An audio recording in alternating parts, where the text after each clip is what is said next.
Bhanusute Devi Pranamami Haripriye Shri Guru Vaishnava Guru Parampara Ki Jai Gaur Bhakta Vrinda Ki Jai Gaur Premanande.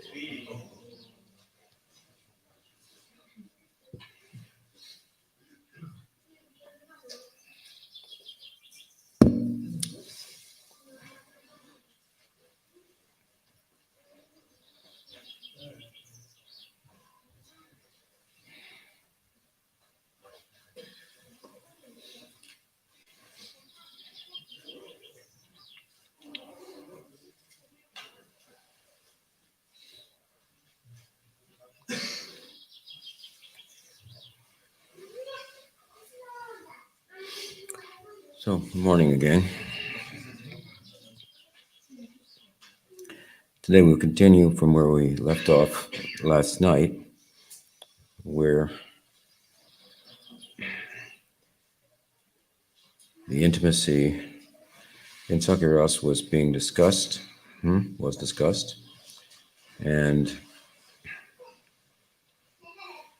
the can you close that? The astonishment of Sukadeva Goswami, one of a number of incidences in these chapters centered on Sakirasa, in which he expresses such his amazement at the intimacy of Krishna and his friends. And in our last session, we discussed this in the context of two of my own verses, if you will, and today that continues with a further description of Krishna's play, but here we turn to Bhagavatam verses themselves. This should be from, I think we have 3 verses here from the 18th chapter. To 10, 18, 14, and 16.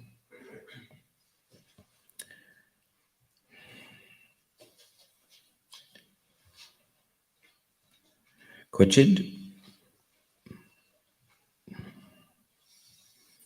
Bilbai Kvachid Kumbai Kvachamalaka Mustibihi Asprishya Netra Bandh Hadyai Kvachin Mriga Kakhe Haya.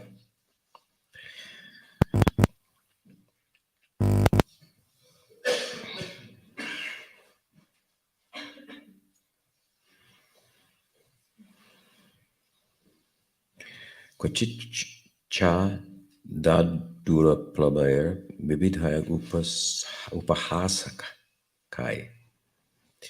kadachit sandolikaya karchin ripa cheshtaya ebato loka siddhabhi kridabis Cheraturbane Nadia Adri Droni Kunjeshu Kananeshu Sarahasu Sarasu.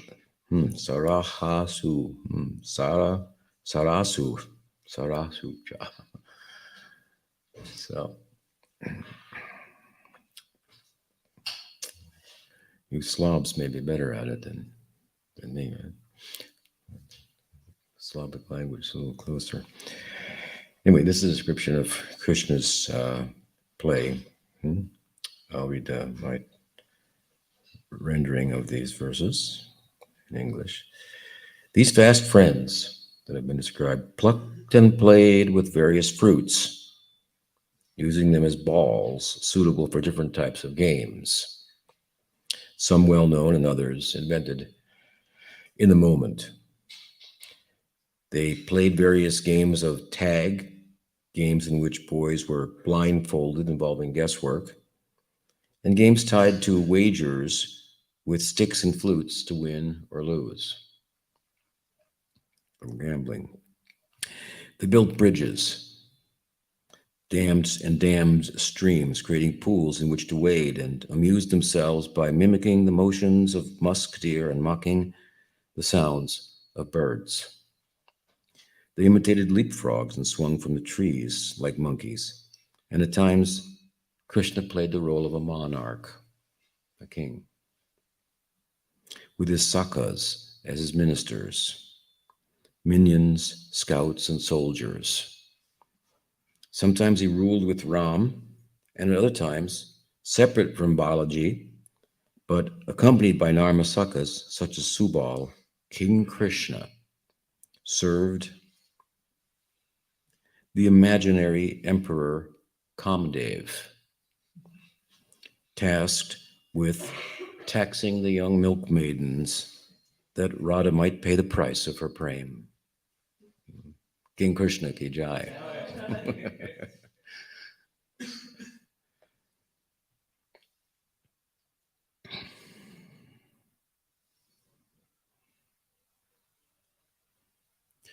So here the Bhagavatam gives a nice overview of the nature of the play. And with regard to the fruits in particular, the Bhagavatam cites the bilva, the kumbha, and amalaki fruits, different size fruits, suitable for balls for different types of games. And again, some of them are well-known games. Some of them were invented on the spot. One of the, I'll mention one that's very charming. Such games. I should mention, preface that with the fact that amongst the cowherds, Balaram is most expert in ball handling. Krishna, on the other hand, is a little more dexterous and agile. But we refer to a game just to help us enter into the feeling of what's being described here. One of the typical ball games, one that was invented spontaneously in the moment. Other obvious ones are like throwing a larger fruit up and then having to hit it with a smaller fruit, like the amalaki, and who would win, and so on and so forth. But I refer to a game that, and I would refer to the so-called time and eternity that it was played for the first time. And one of the sakas created the game, and the game consists of throwing fruits at other sakas and hitting them, and whoever gets hit by a fruit is eliminated from the game. Who's ever left standing is the winner, right? And so everyone was game, right? And they took part enthusiastically throwing fruits at one another. Excuse me. And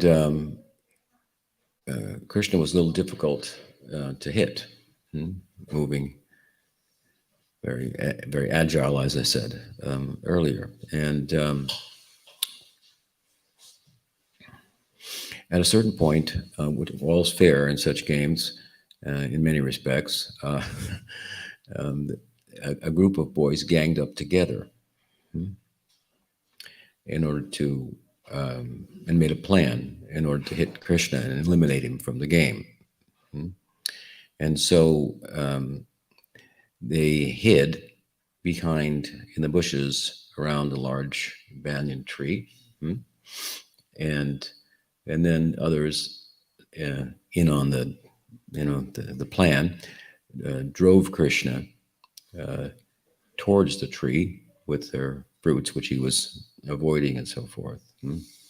And then when they got there, well, they were out of fruits, and Krishna was there, and so now he just casually started to pick them all up, and he's going to pick them all off, and right. And but the boys from behind the bushes emerged and plastered him with fruits, and so he was eliminated from the game. But he complained that it was unfair. He said it's unfair, and his excuse or his reason for that it was unfair was that he was the son of the king of the cowherds, and he should, be ganged up on. like this. And this was just absolutely boo. They can't. We will not listen to that for one moment. Such a claim. Um, so Balaram, um, he had stepped out of it at this point to referee because special circumstances had occurred, and he sided with the coward boys. You can't make a claim like that here in this game. Everyone's equal and so forth. But um, not only did they eliminate him, but then because he complained, they tied him up to the tree. They tied him to the tree, and they went on playing amongst themselves. And there, he was left at the tree to weep and weep and weep. That's the story. Now, the implication, of course, the beautiful implication of it is that, or the question that arises is, why was Krishna weeping? Well, I think he was weeping because he was mistreated, and that he could not enter into the game as it continued, and so on and so forth. But that's not the case. Krishna wept. This is the first occasion this game was ever played. Why was he weeping? Who can say? Why was he weeping?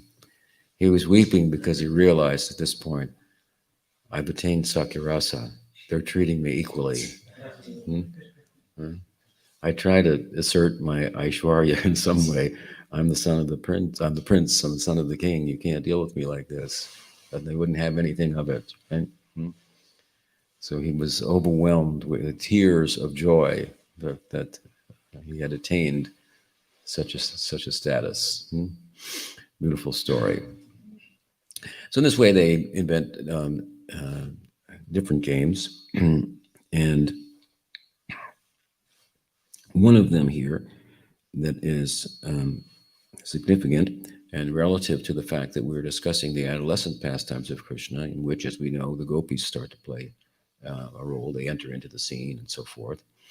One of them is what is mentioned here, that sometimes, and we emphasized it in our translation, Krishna played the role of a king.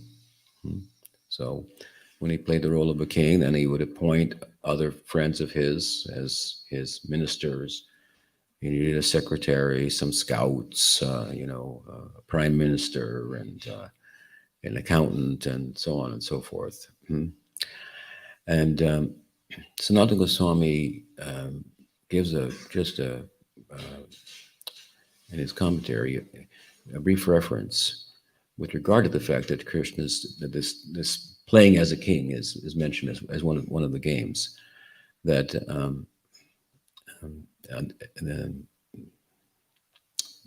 that this is from where, and I think I mentioned it the other day.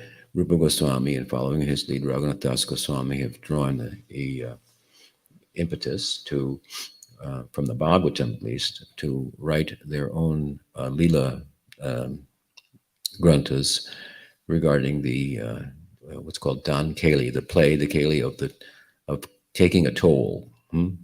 So, a king, as the king, Krishna sets up a toll booth, for taxation, right? Makes a claim that if you pass through here, you have to pay a tax and so forth. Now, the broader idea is that Krishna will play as a king with his friends on different occasions, but with the reference to the toll booth is a reference to his doing so independent of the greater balance of his sakas and with his narmasakas alone. His narmasakas, of course, are those intimate friends who are participants in assistance, direct assistance, primary assistance in his romantic life. Krishna has a different assistance. This is Rupa Goswami, as you know, he drew from the aestheticians, if you will, prior to him.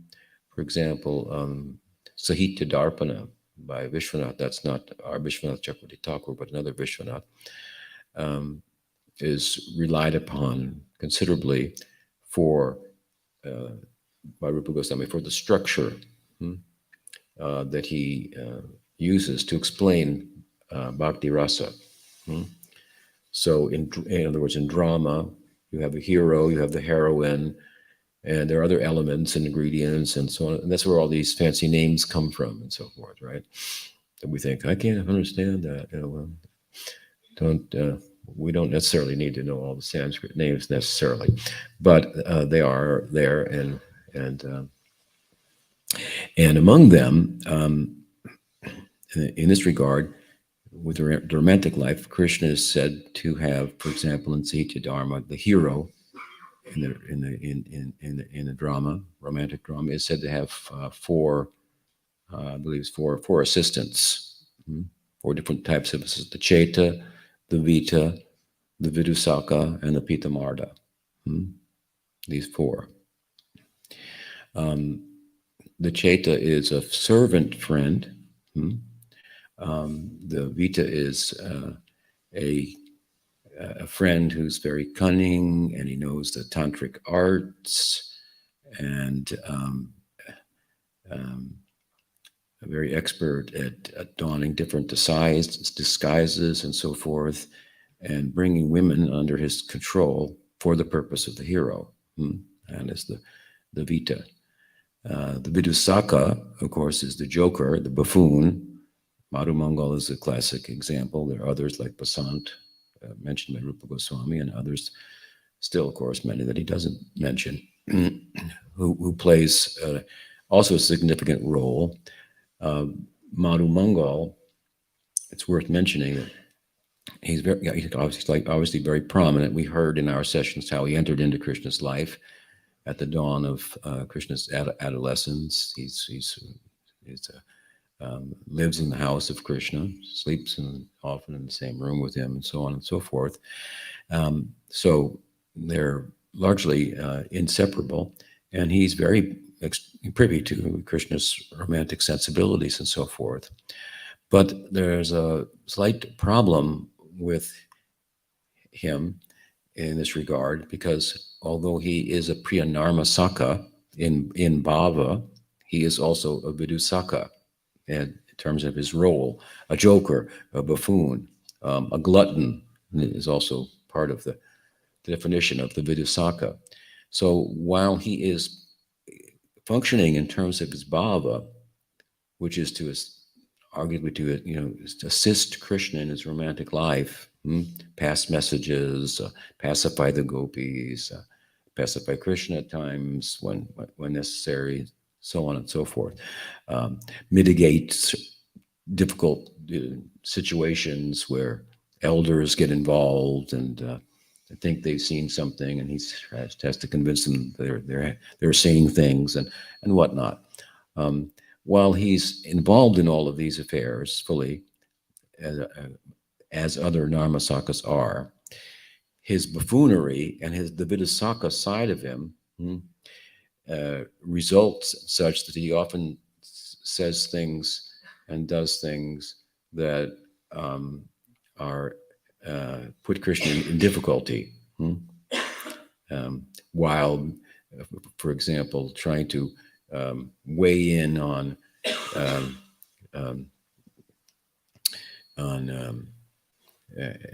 as to in some the feelings of Radha with regard to Krishna concerning rendezvous with Chandravali, with another gopi. He'll speak in such a way with the right intention, but it'll come out wrong, and Krishna will have to cover his mouth and so forth.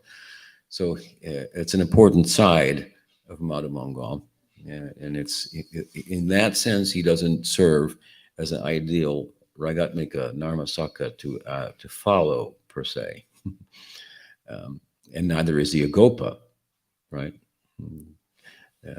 But or a Vaishya or a Vira, he's a Brahmin, so he's in a special category.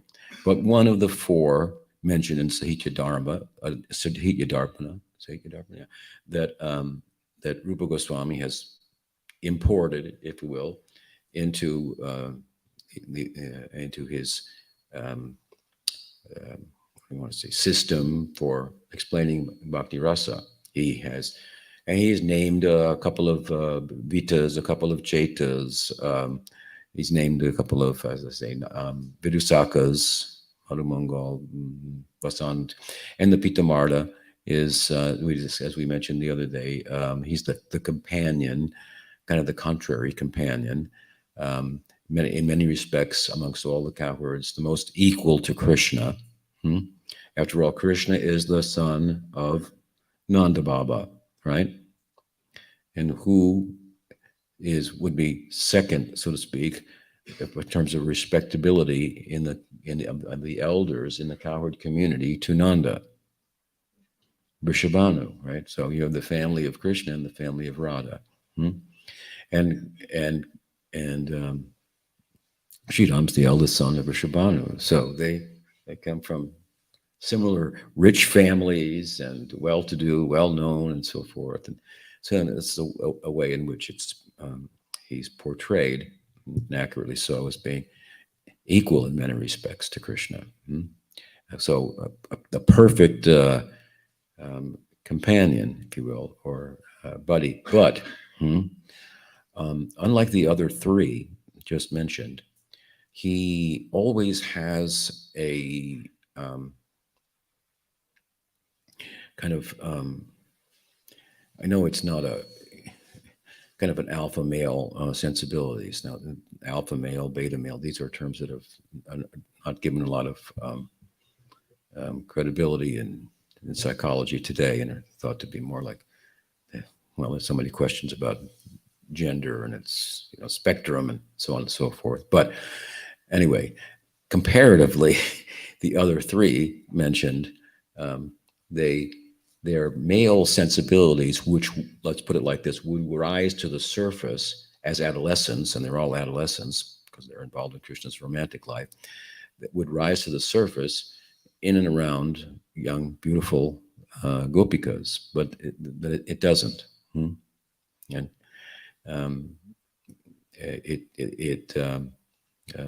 it just doesn't play a role. But when they're not present in those affairs, then any male sensibilities that might seem to have not been manifest are manifest, and they're fully engaged as coward friends of Krishna, wrestling with him and whatnot, and so on and so forth. Right. So the point I'm making here is that while these four are mentioned, Rupa Goswami adds a fifth. We got the Cheta, the Vita, the Vidusaka, and the Pitamarda. And the Pitamarda, I should say first, different from the other three, is that, I guess I mentioned, his male sensibilities are always prominent. He is listed, nonetheless, by Rupa Goswami as, and following the Sitya Dharma, Darpana, as a companion of Krishna that is part of his romantic life, but his part is very minimal. There is an example, I think I mentioned it the other day, of his puffing up his chest and challenging Govardhan Mala, the wrestler Govardhan, who's not a Brajbasi, by the way, who married to Chandravali somehow, Radharani's cousin, right? And he's making a complaint that Krishna's out in the forest and Chandravali is going there, and he said, "Don't you think like that? Krishna's the lifter of Govardhan Hill, and what do we do to you?" And everybody, Krishna, so many cowherds are going to the forest and see him there. We never see Chandravali. So it's an instance, but he's not typically involved in all this romantic affairs. It's not that Sridham doesn't know about Krishna's romantic affairs. In Rupa Goswami's Vidagdhamadava? Vidagdhamadava, we find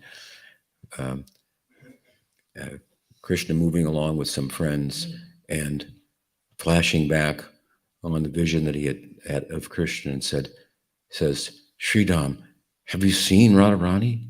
Have you seen the beauty of Radha?" And Subal says, "That's his sister." And Krishna is just, he's dazed. Meanwhile, Sri Ram is kind of a little shy. I know you love my sister, but let's not talk about it, okay? You're not supposed to, but it's okay. But so this is his attitude. There are other instances also, which it's apparent that he's aware, but he's not going to actively participate in any measure in comparison to a fifth type, right? That is the Priyanarmasaka, who is not mentioned. This is my point. In Sita Dharma, Darpanora, Bharat Maharaj's Natya Shastra, and so forth. So this is a unique contribution of Rupa Goswami, the Priyanarmasaka, like Subal, Madhumangal, Arjun of Braj, and Ujjwal, and so on and so forth. Not only that, you won't find them in other sampradayas. Speaking about the Braj Lila, in any, their names are mentioned. Subal's name is mentioned in Bhagavatam, in other texts, Puranas, and so forth. But this whole idea that they are this type of friend and that are so actively involved in his romantic life. This is a completely Gaudiya idea coming from Rupa Goswami alone. Shri Rupa Goswami Prabhupada Ki Jai. It's an interesting point worth underscoring. And with regard to the Leela of the Dan Keli, the toll booth, again, there are a number of them, but the one in particular that is written about by Rupa Goswami and Jiva Goswami and Dan Keli Komudi, Dan Keli Chintamani, Rupa and Raghunath have written. These texts are Gaudiya editions of this Dan Keli Lila. There are other editions of them that even precede Gaudiya Vaishnavism. I think the original probably comes from Chandidas. So there are many iterations of this Lila, but in all of those, you will not find this active participation of these Narmasakas. This is a particular Gaudiya perspective. So it's a insight, if you will, into the Leelas as they're experienced by intimate players in the Leela, if you will, Rupa Goswami, Raghunath Das Goswami. And it's with them, therefore, that the idea here is right here in these verses of Bhagavatam, that this is summer now, and it's now midday in the summer. And Krishna desires to play the role of a king. Of course, there's something that leads him to the desire to play such a game amidst so many other games, and that is a little green parrot spoke to him and said that the gopis are coming and bringing milk products on their heads to go to Govinda Kund to serve as assistants in a great sacrifice, by which it's been said that all their desires will be fulfilled, and they only have one desire, only one desire, to have your hand. So Krishna, here's the parrot, and then he says, "Wait, let us."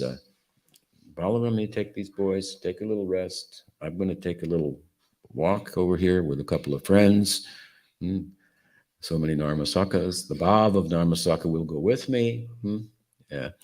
And we'll be right back. So this is the typical, as we know, at midday, parting of the group, where Krishna takes his intimate friends with him to participate in romantic affairs, all in pursuit of the prem of Radha. And the other boys, which would include Sridham and others in Balaram, well, they do other games, they play, they sport, and Balaram becomes the central focus for them as the object of love, of Sakyarasa. He's the object of love, and he's an example of that love, because he loves Krishna in that way, right? So here he takes a more prominent role in terms of being the object of love. And he does it in such a way, as we were hearing the other morning, that it compensates for these boys and the absence of Krishna, so that they think he's gone, as he said he would, just for a minute to check out another part of the forest over here. But I mean, he goes for a long time, and when he comes back, of course, they look up and they realize the sun is just setting. You've been gone for a long time. We heard about this the other day. Where have you been? What have you been doing, and so forth. So Balaram occupies them in this way, makes it all possible. You see, this is an example of Balaram participating indirectly in Krishna's romantic life. We find in the Bhagavatam in the 15th chapter, it begins with this eulogy of Krishna, eulogizing Balaram. It's just saying things about him that pertain to himself. That also pertain to Balaram, but saying it such a way as to collect the faith and confidence of all the cowherd boys, who he's now going to say, I'm going to go for a little further in the woods for a few minutes here. I'll be right back. Maybe Subal can come with me. Stay with Balaram. And they've heard like all this praise about Balaram that pertains to himself. And so he's transferred it all over to Balaram, who's now, as I say, he's playing the role predominantly, one aspect of himself, as the object of love for Sakyarasa. And the devotees are the love itself, right? Rather than seeing him as the ideal example of that love, and Krishna being the object. I mean, they're both the object, but Balaram has two sides to play, two roles to play. So Krishna instills faith in them in Balaram at that point. This is the beginning of the Kishora-Lila, which goes on to also emphasize the position of Balaram and so forth. So, parting of the group at midday, and at the suggestion, the hint, or as a result of the message of the parrot. Now, the parrot is, of course, significant because the parrot is the carrier of Kamadev. Kamadev is how we would say Cupid in Sanskrit. Kamadev, the god of love. I think we talked a little bit about him the other day, didn't we? He's a very special fellow who is, everyone wasn't there when I spoke about this, but his another name is Ananga. Ananga means without a body, because it's said in the lore that he doesn't kind of know any boundaries himself. So there was Shiva, steeped in meditation, and he thought, well, I'll try to get this guy, attract him, distract him. That's what Kamadev does, right? He's a distraction. You should know that. You think he's an attraction, but he's a distraction, actually, from what the real course towards happiness and fulfillment, what direction it would go. It goes opposite of how we might think, right? So, so he tried to distract Shiva from his meditation. He thought, well, here's a bit of a challenge. Guy's in meditation. He's dressed in ashes. He's oblivious to the external world. I'm the god of lust. So let's see if I can charm him. So he managed to break the trance of Shiva, who then, with open eyes, red and fiery, burned Kamadev to ashes, his body to ashes. But although he could burn the body in this way of Kamadev, he couldn't do away with Kam, because anger doesn't do away with Kama. No. Anger comes from the frustration of Kama. When I don't get my desires filled, then I become, some anger may come, right? So anger is not a solution, reacting in that way. We can't do away with lust by, for example, the wanting. This is not necessarily only in a sexual sense, but just the wanting. This is Kama, right? How will we deal with Kama? We can't cut off our senses, which is what's going. Trying to be anyway, which is in effect, what Gyan as a path unto itself is trying to do. Cut off the senses, right? Stop looking out there. Stop. Don't have friends. Don't. Let's go to a quiet place, and so forth.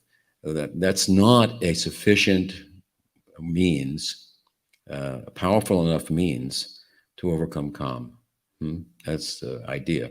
So, of course, what happened was that when he burned the body of Kamadev, well, then Kamadev became invisible, which just made him so much more dangerous. If you could see him coming, well, here he comes. But you can't see him coming. Right? All of a sudden, you're smitten by his arrows, and it's over. He attacks all of your senses and cites them in relation to the object that he's chosen to attract you to. So the idea from the story there, of course, is that you can't conquer Kam by Gyan. But Krishna, now look at the difference. Cupid tried to distract Shiva. Right? He thought, this is going to be difficult, but I'm going to give it a try because that's what I do. So I don't have anything else to do. That's what I am, right?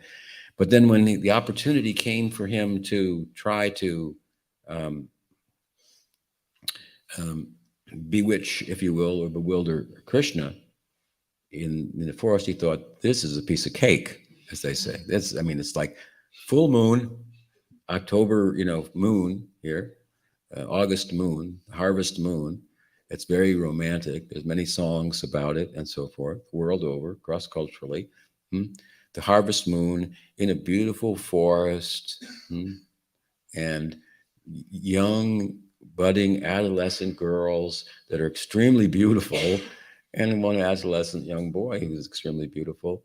This is like, I don't even have to go there. It's this total setup, but it's they're pretty nice looking, both of people. Let me go, I'll check it out. Have the darshan, right?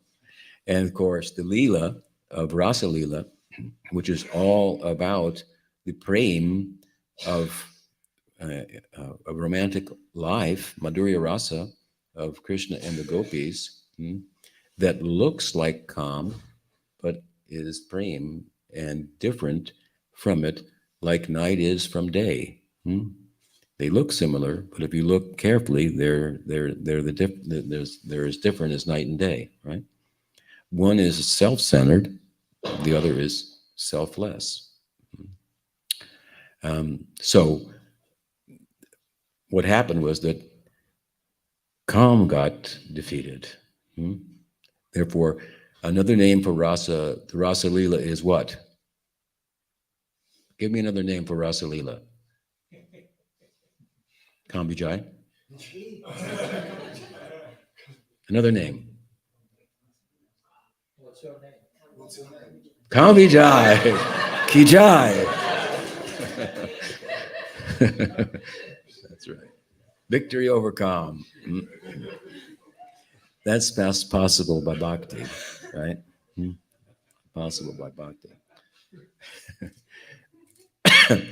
False love is not going to satisfy us, but no love is not going to satisfy us either. And there's a saying, better I tried to love unsuccessfully than having not loved at all. That's kind of a Gaudiya way of looking at things. In other words, we would rather be in the material world in karma than entering the Brahma Sayuja as the Jnani's desire, because there's no prospect for love there. But here, at least there's a shadow of it. You can experience, I'm in love. It doesn't last, but it may look somewhere else. Better to have loved imperfectly than to never love at all.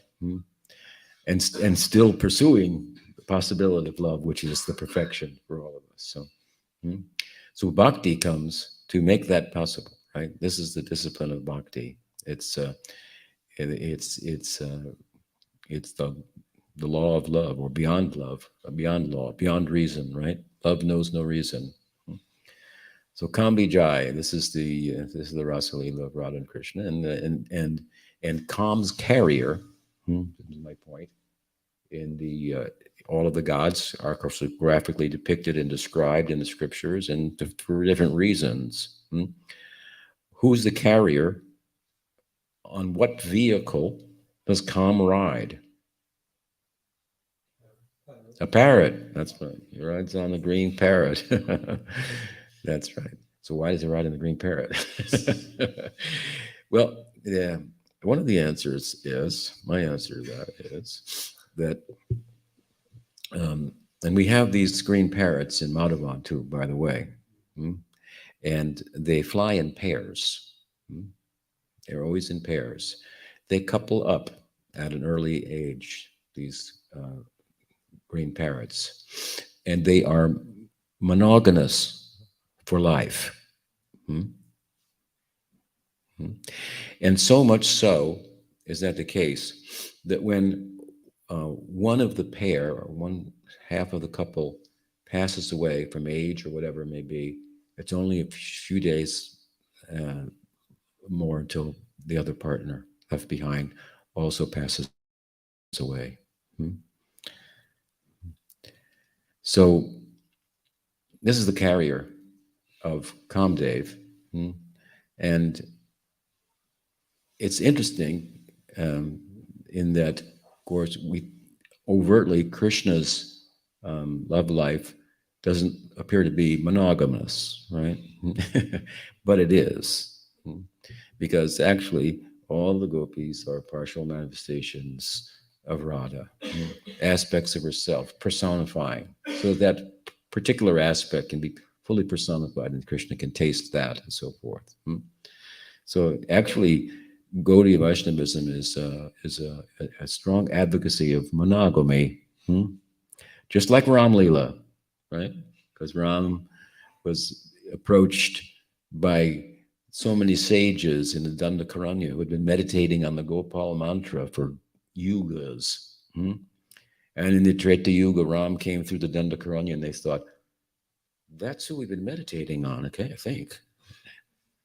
It looks like him, but, and so they expressed their desire to have romantic rapport, interaction with Ram. And Ram said, no, hold on.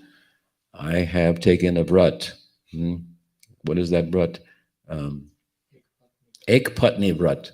Oh, I will have. He was a king. See, Ram was a king, so it was not. It was customary for kings to have maidservants and more than one wife and so forth, but not Ram. And Ram is said to be the ideal king. So I used to have some godbrothers who would think, men can have more than one wife, and this was many, many years ago, and they thought that was appropriate and so forth. But not according to Gaudiya Vaishnavism, not according to Ram Bhakti, not according to Krishna Bhakti, actually. Good to know. So Ram said, but in the next yuga, I'll be coming in my full form. It really is what the mantra is about. And there, you can all unite with me. There's an appearance there of many and a non-monogamous or polygamous and parakia affair, but it's not polygamous. And from a point of view of tattva, it's not parakia either. In other words, gopis and Krishna belong to one another. It's right for them to be together. There's only appearance of it not being right? Which causes to bring out different tastes and sentiments and intrigue of the Braj-Lila and so on and so forth. So Krishna heard from the parrot, the bearer of Kamdev, and then he appointed himself amongst his friends, Narmasakas, as the king. He said, Emperor Kamdev, who presides over these forests, has sent his messenger, the parrot, to advise me that we should set up a toll booth here and tax these gopis that are coming with milk for the sacrifice. And these gopis in particular have been evading the tax for quite some time. And they're the worst of the whole bunch. So, well, I want you to be my scout, and Madhumangal, you'd be my accountant, and so on and so forth. He's got soldiers and scouts, as I say, intimate assistants, and so forth. Arjun, Ujjwal, all these Narmasaka. So they set up a toll booth at Govardhan. Subal goes up on the mountain, the top there. He meets Brinda Devi. They discuss this in his Don Keli Kumudi. Rupa Goswami says this Don Keli Lila is very, very dear to the Narmasakas. That they have great joy in this particular Lila, which is, again, Krishna setting up a toll booth, tax Radha. He wants to tax her for her prem, right? So they, Brinda Devi and Subal are consulting with one another, and then Radha and the group appear on the scene, right? And they're startled by her appearance. They exchanged thoughts and praise of her amongst themselves, and Subal then goes down to inform Krishna that they're coming. Meanwhile, Radha's coming along and with her friends, and they're talking about Krishna and thinking, Purnamasi has sent us on this mission, told us all our desires would be fulfilled. We only have one desire. Could the son of Nanda just appear out of nowhere here in the middle of the forest? Is it possible? How is our desire going to be fulfilled? And suddenly there he is, right? They're talking so much they get distracted from the path, and they start heading to the southern direction. And then Brinda actually has to appear on the scene and say, you're going the wrong way here. Pay attention. And discussion ensues, and Krishna appears on the hill, right? They see him. And Radha, of course, expresses her attraction as if she had never seen him before. Brinda says, I have this question. Is he new every time you see him, or is it you just don't see him completely each time? Which is a kind of a thought someone might have from reading. But this is what's called anurag, right? Anurag. Krishna in anurag, which is a developmental stage of Braj Prem for Narmasakas and for gopis. And it just precedes Mahabhav. When Radharani is the Mahabhav Swarupani, the very form of Mahabhav, right? Fullest expression of Mahabhav. And Anurag is characterized by seeing Krishna, and every time seeing him, the experience is as I've never seen him before. Yeah. Ever fresh, something like that. So there's this Leela, the Dam Keli Leela, it showcases the Anurag of Radha and her Mahabhav, a Anubhav of which in particular that is highlighted is the Keli Kinchita. Keli Kinchita is this contradictory, Kila Kinchita, contradictory feelings. It arises out of the Sanchari Bhav called Harsha, which is a kind of joy within the context of, the Ananda of, for example, Radha's Sthayi Bhav. And when this joy is combined with, I think, maybe 7 other ingredients like pride, desire, tears, smiling, anger, fear, all these things together, combining. The example is given of, well, if you could have a drink made of yogurt, ghee, sugar, honey, camphor, pepper, and cardamom. Her Kila Kinchita is something like this. So what can you say about it? In the context of this, Kila Kinchita, central, if you will, to the Leela, also is the idea that the prem of Radha is everywhere but increasing. It's very important but prideless. It's pure but it's crooked at the same time, right? All these intrigues and so forth, behind the back of the elders, but it's pure. Well, the idea is it's full of these contradictions. So Krishna is there to taste this. This is the idea. And his friends are there to help him. And this is, these are, this particularly is very, prominent in Gaudiya Vaishnavism and beyond Gaudiya Vaishnavism. But the role of the Dharmasakas is particular to the Gaudiya editions of this. So one thing leads to another, of course, and there's back and forth between the gopis and the gopas and Krishna and everyone. Radha is completely charmed by Krishna. He's completely charmed by her, but they're pretending as if, that's just not the case at all. And you owe a lot, Krishna says. He sends off Subal, says, so, isn't someone calling? Subal goes, and then he comes back and says, what did you find out? I found out, O king, that from the emperor, that all of the other girls in the village, all of Braj have been captured, and they have paid their price. And only these girls are left. And then he turns to Ujjval and says, read the letter. Somehow Ujjval produces a letter from Kamadev. So they had planned this out ahead of time, obviously. Kamadev has said, and he's given you the authorization to tax them 1,008 times more than any other gopi for their transgressions. These are the particularly devious sector of them, and you have my full approval.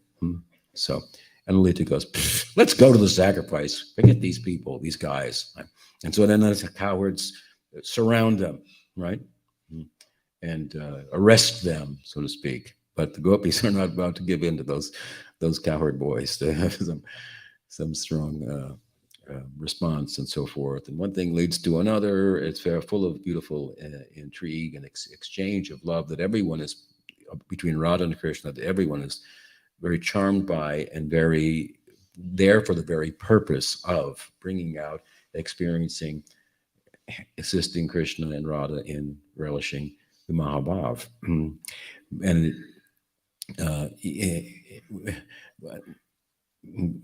one of the things, there's many things that come up in the context of this, but one that comes to mind that I should mention, given the way that we're viewing this through the lens of Sakyarasa, is that in the midst of this intrigue and back and forth and so on and so forth, one of the ways in which Krishna indirectly shows Radha that really what I want here, I'm asking you for this many jewels, and you have to pay this price, and it's all in terms of material wealth and ingredients and so forth. But really, all he wants is the wealth of her prem. So one of the ways he shows that to her is he stands there with arm in arm with Subal with his arm around him, and expresses the intimacy of their friendship with one another that causes Radha, right, to look at Krishna and Subal and think in her mind, oh, how lucky is Subal? What has he done? How many penances has he performed? And how many sacred places for how many lifetimes to be able to stand in public like this with his arm around Krishna. If only I could have, it's a longing in a sense for, on the part of Radha, for the advantages of Sakyarasa for a moment. And therefore, of course, it's said by Raghunath Das Goswami elsewhere, where he lists maybe 108 names of Radha. He says, Subal Sarupya. So, Subal Nyasta Srupa and Subal Toshita. He says, Radha, one of the names of Radha is that she gives her, she dons the form, she takes on the form of Subal. And she takes on, Subal Toshita takes on the mind of Subal also. So there's an argument that just as Radharani has so many feminine expansions, Kaya Vyuha, Vyuha means like an expansion, Kaya of her own body that are there with other gopis. Subal is a male form of this. So it's a special feature of this particular Leela, and it highlights the extraordinary position of the Narmasaka Subal, who's the the leader of them all. But uh, at any rate, one thing leads to another, and in the end, they agree. Okay, we're going to let you go at this time. We'll renegotiate later. We think that you owe, you think that you don't, and we'll let you go. And so it passes. And then they return. The cowherd boys return to the rest of the group. They meet with Balaram and the other boys. We've heard about those types of meetings. They meet and they praise Krishna. They sit him down under the banyan tree. They start to offer him flowers and decorate him and so on and so forth. And Manamangal says, why are they decorating him? I'm the Brahmin here. I'm Brahmins, they should be worshipped, right? And so Sudama says, well, come over here and I'll dress you in the same way, I'll decorate you over here. I agree with you. Yeah. Forget these other guys. So he takes him aside and decorates him and so forth, but he makes him look like a complete, he puts twigs in his hair and stuff like that. So Madhu Mangal's saying, oh, okay, right, really looking great now. Huh? And then he brings him out into the other assembly and everybody's laughing at him and poking at him. And he says, what's going on? And then he looks in the river, sees his reflection, and then he gets angry and he attacks Sudama. So they fight and he grabs Krishna's stick. They have stick fighting and so forth. But Sudama starts to get the better of him. And then Sridham says, anyway,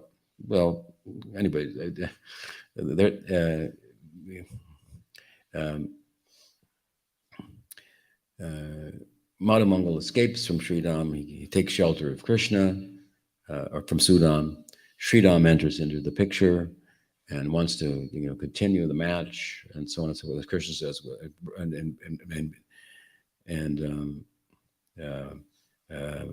Madhu Mangal says, Krishna should do, not me now. I'm in his shelter here. And I should say, rather than fight with Sridham steps in and says, he's tired now. He should fight with me. So then they're fighting. They're wrestling. Or they start to wrestle. But then Balaram intervenes and says, hold it, let's make a team. It's here. So then they line up, right? And Krishna, to make it interesting, says, okay, those who are on Balaram's side, that come to my side. And those who are on my side, we'll go to Balaram's side. Just increase the fun of it all. And each one is paired off, right, for wrestling. And whoever loses has to carry the other back to the banyan tree, which you'll hold on to from the shoulders, and get off, right? And it's at this point, then, of course, that Krishna says, I think Krishna said, let's all fight like this. But he had a reason for it.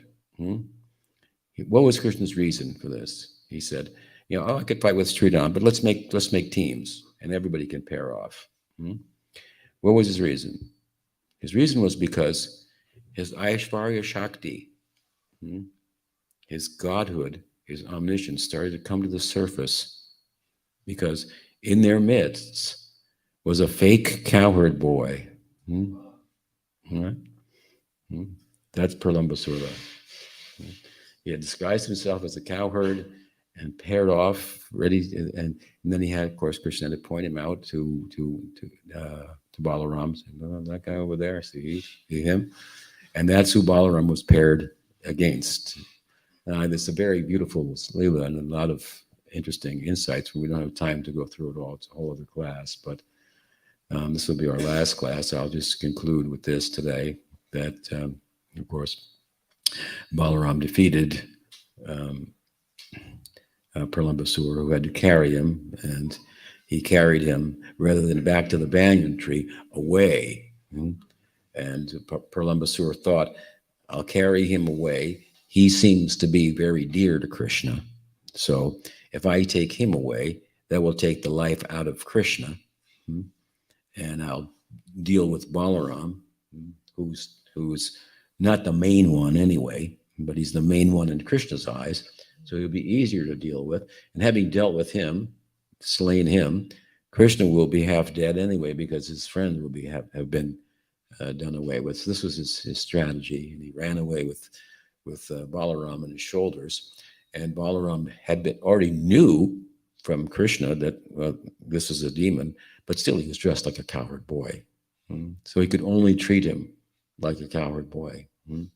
He couldn't do anything but wrestle with him, win, get carried on his shoulders, until the point where the fact that a demon like Pralambasur cannot bear the weight of Balaram. They cannot bear the weight of the fact that there's God in the world. There's a real right and there's a real wrong, and so on and so forth. He could not bear that, and so the weight of the reality of God's, if you will, position came to bear. And in order to deal with that, he started to manifest his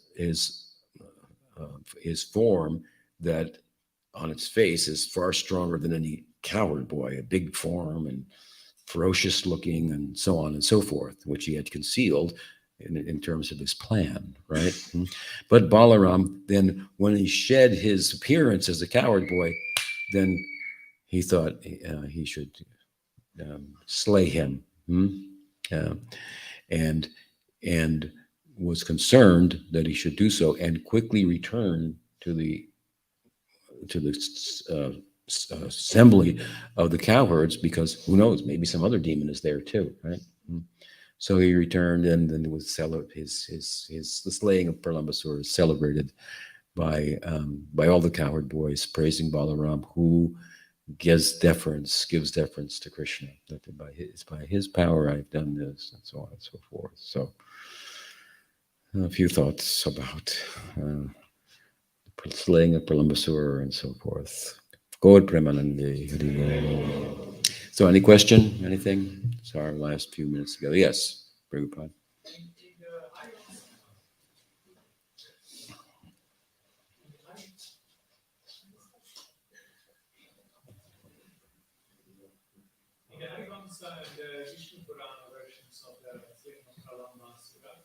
Balaram needs to be reminded of his. Needs to be what? He needs to be reminded of his divinity. Yeah. And then he slays him by pounding his head into his body or something like that. Is there anything like that in the Nitya-Lila version or the uppercut? Oh, I mean, in the not in that, but in the version that you were giving us right now. No. No. Of course, it's a Prakat Lila that's performed over and over again, with different nuances. But I mean, in a sense, yes, but the spirit of it is there. He's only in the mood of a cowherd boy, and he's relating with another cowherd boy who's dressed like that. I mean, Krishna, accepted Putana as his mother because she dressed like a mother. So he couldn't bring it to him. He knew, by Krishna told him, you can say he can be, as Krishna's omniscience, his Aishvarya Shakti is coming to the fore. Well, he's bringing Balarams to the fore also. In that sense, he's reminding him of his divinity by pointing out the fact that there's a demon in our midst that we'll have to deal with. And further, of course, as I say, when he goes forward and he's carrying Pralambasur, and then Pralambasur sheds his cowherd appearance and dress, well, that corresponding with that is Balaram's Aishvarya is coming to the fore. So he's being reminded of his divinity in that sense. He doesn't say it per se, as it does perhaps in some other Puranas that you cite, but the fact remains. Yes.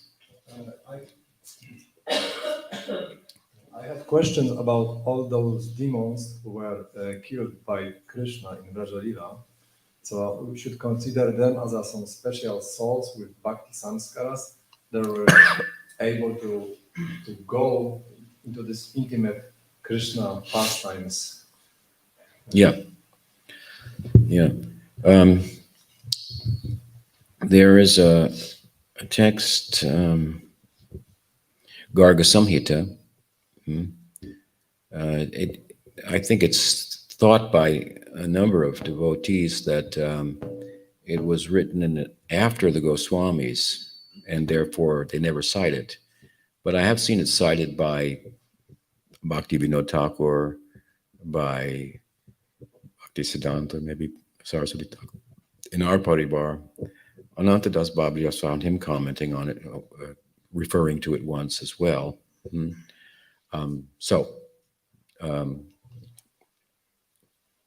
that book, it does describe the previous lives of these henchmen of Kamsa and how the circumstances arose by which they would take that birth and so forth. So we could look at it from that vantage point. Another way to look at that, of course, is that in the Gita, Krishna says, and this is where Madhva gets his explanation of why there's evil in the world, because some people are just evil. Krishna says that those who, what does he say? Demonic persons, life after life, I place them in demonic wombs. And so Madhva gets the idea, well, there you go. There's some soul that just samsaran jivas. They're always in this world. They're tamasic. And they're demonic. And that's his explanation of why there's evil in the world. There's a much more complex theological explanation that he offers. But my thought on that had always been, well, yes, Krishna places them in demonic wombs, life after life after life, until they get so bad that they enter the Leela, and then he kills them and they get liberated. Bhagavan Shri Krishna ki jai. So, yeah. I was wondering on Kamadev, you talked about, so in material Kamadev distracts us, but does the transcendental attract us? I would think that Krishna was attractive. He's the transcendental Cupid. The thing about it is what's significant, of course, is that Krishna is all attractive. He is the transcendental Cupid, right? But he is attracted to Radharani. And it's said that he's really only Madan Mohan when he stands next to her. So, all right. Well, nice to be with you all for this year. We'll hope to return again soon, right? Panchakalpatarubhyascha kripasindhubhyeva patitanam pavanebhyo vaishnavibhyo namo namaha. Anantakoti Vaishnavibhyo ki jai.